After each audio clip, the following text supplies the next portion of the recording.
So, I actually come up with a lot of good ideas and bastards steal them and they keep me at a disadvantage and then they go, he's weak because we gang up on him. We poison his coffee, shoot him in the head, and then we poison him with aluminum to make him a coward. And, you know, that's just how that is. Because it's not about me being weak, it's about people being bastards. But we're not going to talk about that because this video is about a good idea for a movie. And I want to talk about this. When I was president, I came up with a lot of good ideas. The Legend of Zelda Breath of the Wild, that was my idea. I talked to Shigeru Miyamoto. He was super depressed, and I told him I wanted to see a Zelda game with the art style fusion of Wind Waker and Twilight Princess. Like Ocarina of Time. I think it was more Ocarina of Time, actually. I wanted to see the art styles fused together, and I wanted an open world exploration. That's where Breath of the Wild came from. I then told him about a bunch of crazy things I wanted to do as a kid in video games, like glue shit together. That's where Tears of the Kingdom came from. I then talked about, I never understood in video games why you can't just grab somebody's bed and then put it somewhere and then use that to climb onto stuff. That's where the Legend of Zelda Wand of Wisdom, or whatever that one's called, came from. Yes, I came up with those. Resident Evil Requiem, whether people want to believe me or not, it was supposed to be an exploration on fear and a return to Raccoon City. There are a lot of things. K-pop Demon Hunters was a thing I came up with when I was president. Demon Slayer was a thing I came up with when I was president. These are all really good ideas, and people took them and ran with them and turned them into great things. Because I'm that good at coming up with ideas. And there's a lot more of ideas I actually came up with. And it's kind of funny that I'm always like, these people are taking credit for, they're taking credit for my ideas. And nobody's going to admit that. But here's yet another idea that I don't want a filthy, disgusting Christian taking. So if you're a filthy, disgusting Christian, go steal somebody else's idea, you fucking loser. Now, the big part of this movie is Christians imposing their values onto other people. This is the whole thing. Imposing their values through bullying. So, you have this guy, he has a girlfriend, but he's kind of timid. Yeah. And they're like, if only he had more self-confidence. And then, you know, the Giga Chad or Mega Rizlord or whatever the fuck you want to call him, is like talking with his douchebag friend, his beta male. And he's like, we gotta bully him so he acts more like a man. There's something wrong with him. He's not behaving like a man. My dad anally raped me in the ass at an anointment in my church, and I became a man. I'm not emotionally stunted and think like a 2-year-old. No. So, they start bullying this guy, right? And, you know, the rhetoric between the two guys are like, we're going to start harassing this guy, and we're going to make him a man by just continuously bullying him. And they're like, I hope he stands up and he punches me in the face. Now, the problem with this guy, and he kind of confides in his girlfriend about this, is he was abused as a kid, and he has black and white thinking. Everything is either or not. I'm going to kill you, or I'm not going to kill you. This creates a defined line in right and wrong. Okay.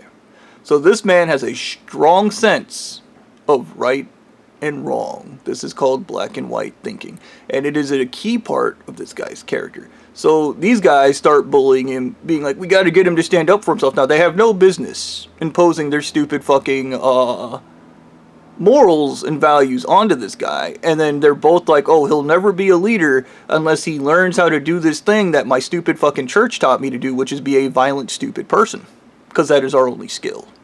This is the only way to do things. There is no other way. Rigid thinking, it's how dumbasses think. So they keep bullying him, and then they get his girlfriend in on it. They go to his girlfriend, and they're like, oh, we'll call him Tony, and they're like, oh, Tony, oh, he's such a nice guy, everybody likes him. But he's not a man because he's not aggressive, and he's not willing to kill, and he's not willing to do all these bad things, and he's not willing to stand up for himself. We've been bullying him all week. So they get their girl in on it. So the girl starts telling Tony, you're not a man, and you need to be a man, and everybody's like giggling, and they're like, we're gonna get him to assault somebody. All he has to do is punch Tom. All he has to do is punch Tom. So eventually Tony does. He stands up for himself, but then Tom goes, that's not, that wasn't standing up for yourself. Telling me to fuck off isn't standing up for yourself. Threatening to punch me isn't standing up for yourself. I want him to physically punch me. So he keeps harassing him, and then it happens. Tony actually punches him, but then Tom goes, that's not good enough. You see, the punch didn't hurt. That's what the problem is. So they go back, and they keep bullying him, and his girlfriend gets in it, and they're all excited because they keep hurting him, and like, oh, it's so easy, and they feel like they have control. Because when you're anally raped in the ass, it removes your agency, and you're a part of religion, you don't have agency, so you don't have control. So when you have control over somebody else, you suddenly feel like you have control. So these people, in their self-righteousness, and it is self-righteousness, they believe bullying this guy, they're helping him by bullying him, but it's actually self-righteous behavior, because what it is control. And it's disguised as, I'm helping you. So, Tony comes in, they come over to bully him, and then he pulls a gun out, and he shoots him in the head. Bang! And now Tom gets the most bullets, because he hates Tom out of all these guys. So he gets shot multiple times in the head, and I want, like, extreme gore. And you go, Bobby, isn't this a comedy? It's a comedy. Trust me, it's going to be funny.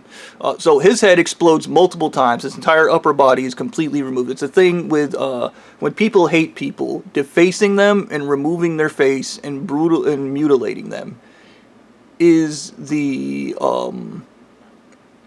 is what they do. So he dumps most of the clip of the gun into Tom's head. He then shoots the beta on principle, and the beta runs screaming. All that shit about being masculine, being a man, right out the window when Tom's head gets lit up. And this was the thing Officer Rail told me about. He told me about, they had a guy, a kid they dealt with, that kept getting up, like, basically would freak the fuck out and call the police, and he would call the police, like, almost every week over loud noises, because he was hanging with his friends, and one of his friends got shot in the head, and his head exploded, and the bones from his friend's skull ended up in his face, the beta's face.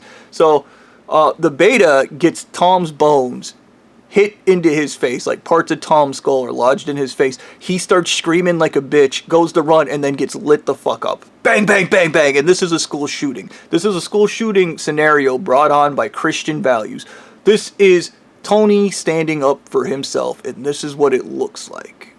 Okay, now stay with me on this. So the girlfriend, who was calling him not a man, immediately folds and goes, whoa, whoa, whoa, whoa, whoa, whoa, whoa. They put me up to it. I think you're a real man. You're a really nice guy. Remember when you took me? Bang. Head explodes. Brains everywhere. Then Tony starts laughing, and he proceeds to start shooting the rest of the school while laughing. And even the Christian principal is in on it. Think about it. Like, Tony went to the principal, told him these guys are bullying him, and he goes, man up, be a man. I'm not helping you. And this keeps happening, where people just keep mishandling the situation because of their stupid fucking religion. Yes. Okay, so, at the end of the story, Tony gets gunned down by the police, because that's what should happen. He gets outside, he has the gun, and the police are all like, you know, they're all religious, and they're like, crazy mass shooter, oh, we're the victims in it, and they dump on him. Bang, bang, bang, bang, bang, dead. Okay, and you're like, Bobby, I thought you said this comedy. Everybody wakes up in heaven. Yep. Tony wakes up, his head is completely deformed, his brains are split open, his skull is open, his head looks like a flower that was a human skull. Think about it like that, okay? That's what Tony's head looks, that's what Tommy's head looks like, okay? Tommy's beta friend, he has a big-ass fucking hole in the back of his head, but he has a hole in the middle of his head, and he's like, it doesn't look that bad, does it? Like, it doesn't look that bad. You know, as he's like, he turns his head, and his brains are, like, falling out like Pirates of the Caribbean kind of shit. And the chick, also, her brains are blowing out the back of her head, and she has, like, you know, part of her head is missing. We'll just go, like, part of her head is missing. And they're all, like, standing in heaven, and then, Tony gets there, because he got gunned down by the police. He comes in looking like Swiss cheese, and, you know, like, cartoon style. He has, like, blood squirting out of him all over the white clouds, because when you have a white background in blood, it just looks amazing. It's a thing in art, so.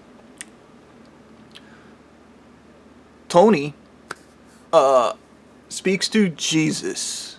Yes, everybody's here to speak to Jesus, and the reason they look the way they do is because they're in purgatory, and Jesus has not yet decided whether or not they need to be in heaven. So, first up comes Tommy, the guy that orchestrated this entire situation, and arguably everything is his fault. So Tommy, the beta, and the girl immediately commit Darvo. Immediately start blaming and playing the victim and flipping the script. I went over what Darvo was in an earlier video. I don't know how YouTube works, but I'm gonna try to link it in the video at the end of this. Darvo is where you delay and then reverse a response. You do something horrible, okay? Then you delay and then you reverse the response, and then after you reverse the response, you play the victim in it. So you do something horrible, like shoot somebody in the head, and then scream you're the victim in it. That's how it works. So every member, all three people, immediately start Darvoing in front of Jesus, and Jesus is just watching them Darvo. Imagine. Because he's omnipotent. He knows you're up to bullshit. He knows you're full of shit. He's not a he's the Jesus, not stupid Jesus or moron Jesus or Christian Jesus. He's the Jesus. He knows you're full of shit. So they immediately commit Darvo, explaining that this entire situation was all Tony's fault, and it was Tony's fault. So Jesus singles out Tommy. He singles out Tommy. And Tommy's like, butterfly open, splattered brain head. And Tommy's like, all I wanted him to do is stand up for himself. I just started bullying him. And Jesus is like, right. Was that your job to do to begin with? Do you not think there's a more effective way of teaching somebody to stand up for yourself? Do you not believe that people's other worldviews are important? And this goes into Jesus, literally kind of like Dante's Inferno. This is like Dante's Inferno for modern day people. Dante's Inferno for modern day people. He grabs the Christian losers, takes them back in time to dealing with Tony, and shows them how to help Tony stand up for himself without getting shot. And it's little simple things like Tommy's like, oh man, that guy needs to learn how to stand up for himself. So Tommy takes him out back and he's like, Tony, yell at me. And Tony's all like, I don't know, man, I don't really want to yell at you, okay? And he's like, no, just yell at me, yell at. And Tony increased, like when I was in the special ed room, we had these kids that were kind of timid. So I would tell them I had a hearing problem, and I would get them to yell at me. And this simple trick improved their confidence. So Jesus would imbue Tommy with this ability. And then he would show them everything they did that was wrong, including the girlfriend, who was like, it's all wrong. And then revealing at the end of it, you have control issues because you're part of a stupid fucking religion. And then they'd be like, Jesus, it's about worshiping. Jesus, I'm not a malignant narcissist. I never wanted to worship. There's a complete silence, and then they go to Tony, and they're like, oh man, Tony, and they see Tony's childhood, they see why Tony's timid, they see what happened to him, they see the horror, okay, so they finally understand each other, compassion, sympathy, empathy, all these disgusting things Christians don't believe in, and then Tony's, like, Swiss cheese blood that's just spraying everywhere, stops. And then Jesus is like, you can go to heaven. And then the other guys are like, okay, Jesus, we learned our lesson. So that means, and he's, no. You're going to hell. Now, this is the funny part. Okay, this is the best part. They end up back on Earth with Tony in the same scenario, the entire thing, all over again. So Jesus can see if they're going to get it right. And then Tommy immediately sits there with his gorilla brain, freezes, and then immediately goes right back to bullying Tony in the same scenario, plays out a second time. Trust me. Great movie idea. Don't let Christians steal it. And you gotta have the emotionally stunted. You gotta have the emotionally dysregulated, where these kids are plotting on Tony, and there's little things that don't go according to plan. So they're like, their weird neurotic behaviors. You gotta have those moments. Even his girlfriend has to be like they're trying to get Tony to stand up for himself, and he finds a way around it. Instead of dealing with the thing head on, he finds a way around it, because that is his nature, to find ways around things. And the girl's like, you're such a beta male! And they can't help themselves. They can't help themselves because they're neurotic and weird, and they have a rigid form of thinking, and you can't reason with them. Okay? So they're going to do the wrong thing every time, and you can't explain it to them because they're too stupid to understand it. Okay. And then the end of the movie, when the credits roll, it should have the listing for amount of shootings, for the amount of school shootings in America. And then it should have the amount of homicides committed by adolescent kids. And it should have an explanation that all these things are easily prevented if only we could get rid of Christian ideology. It's important in life to understand things, and trust me, the story might sound like a mess, and you might go, Bobby, that would be an extremely controversial movie that would isolate a lot of people and make them feel bad. No, it wouldn't. And I don't even believe it would be controversial because it would be funny. Okay? Because once again, in comedies, nobody dies, so at the end of the movie, none of the horrible shit that happened in it would have happened. It would all be fictitious, fake. Just like Dante's Inferno. But the lesson would be, are you going to walk out of this theater and just keep doing the same stupid fucking thing again and again and again and again? And I guarantee you, the mass shootings in America would drop. I 100% can guarantee you that. Kids would watch that movie. Adults would go, you need to watch this movie. It's funny. It's engaging. The people are fascinating, assuming you have a good director and they're not just some idiot. And it would change the whole rhetoric of, I need to impose my values onto you by being an asshole. Because you can teach people your values without being a fucking cock. Alright? You can teach people your values without being a fucking cock. That would be the lesson of the movie. Thank you.